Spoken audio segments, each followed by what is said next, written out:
गुणकारी है, बहुत सारे गुण हैं। सबसे बड़ी चीज़ तो है कि शहद में काफ़ी सारा पोषण और न्यूट्रिशन मौजूद है और उसको डाइजेस्ट करने में ज़्यादा आपको मेहनत नहीं करनी पड़ती। ऐसा कहा जाता है कि honey is a pre digested food, जब जैसे ही मुंह में जाता है मुंह में ही एब्जॉर्ब हो जाता है और अपने न्यूट्रिएंट्स आपके ब्लड स्ट्रीम में मिल करके आपको ताकत देने लगते हैं।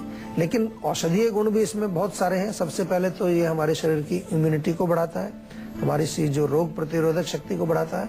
इसलिए कुछ ऐसे लोग हैं जिनको बार बार इन्फेक्शन होते रहते हैं, बार बार उनको खांसी जुकाम वगैरह होते रहते हैं, वो शहद का सेवन जरूर करें, उनसे बहुत फायदा होगा। आयुर्वेद के अनुसार कफ को नष्ट करने के लिए शहद बहुत उत्तम है। तो जिनको खांसी है, गला खराब है, दमा है, नाक बंद रहती है, वो भी शहद का सेवन कर सकते हैं। ऐसे ही खा सकते हैं, हल्का सा गुनगुने पानी में शहद को मिला के पिए तो कफ का भी नाश करता है और फैट को भी कम करता है। इसके अतिरिक्त अगर आपके आंतों में अंदर कहीं पर कोई जख्म है, सूजन आ गई है, गैस्ट्राइटिस हो गया है, अल्सर हो गया है, तो उसमें भी शहद का सेवन आप करें, क्योंकि शहद जो है वो हीलिंग क्वालिटीज उसके अंदर है। जख्म को भरने के गुण शहद में पाए जाते हैं। बाहर एक्सटर्नल भी आप लगा सकते हैं, इंटरनल भी। ताजे पानी में घोल करके आप पिएंगे तो आपको बहुत फर्क पड़ेगा। इसके अतिरिक्त हमारी त्वचा अगर रूखी सूखी रहती है तो शहद जो है वो मॉइस्चराइजर का काम भी कर सकता है। शहद में बराबर मात्रा में गुलाब जल मिला करके एक आप लिक्विड बनाइए, जहाँ पर आपकी त्वचा बड़ी सूखी रहती है वहाँ जेंटल मसाज करेंगे तो आपकी त्वचा मुलायम भी होगी, उसमें एक चमक भी आएगी विशेष प्रकार की।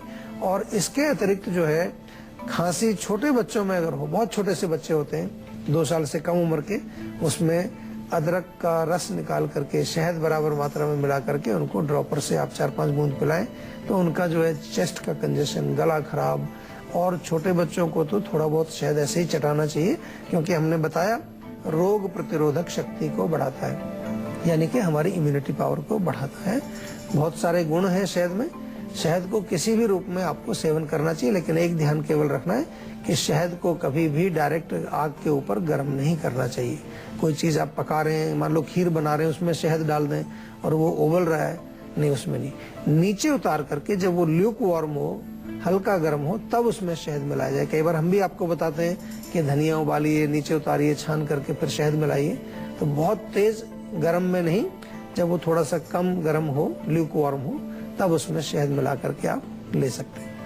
तो डॉक्टर साहब बहुत बहुत शुक्रिया तमाम जानकारी के लिए। Thank you. आशा करते हैं कि डॉक्टर साहब ने आपको जो भी उपाय बताए हैं उन्हें अपनाने से आप हमेशा सेहतमंद रहेंगे। संजीवनी प्रोग्राम के जरिए हम आपको हमेशा फिट और हेल्दी बनाए रखेंगे। आपको बता दें कि आप हमारे नंबर 0129404040 पर फोन करके अपनी कॉल रजिस्टर करवा सकते हैं। आप हमें ईमेल भी कर सकते हैं। हमारा ईमेल आईडी है info@jiva.com। आप फेसबुक के जरिए भी हमसे जुड़ सकते हैं। हमारी फेसबुक आईडी है www.facebook.com/jiva ayurveda। तो इसी उम्मीद के साथ कि हमेशा खुश रहें, स्वस्थ रहें, अगले एपिसोड में फिर होगी आपसे मुलाकात। तब तक के लिए हमें दीजिए इजाजत। नमस्कार।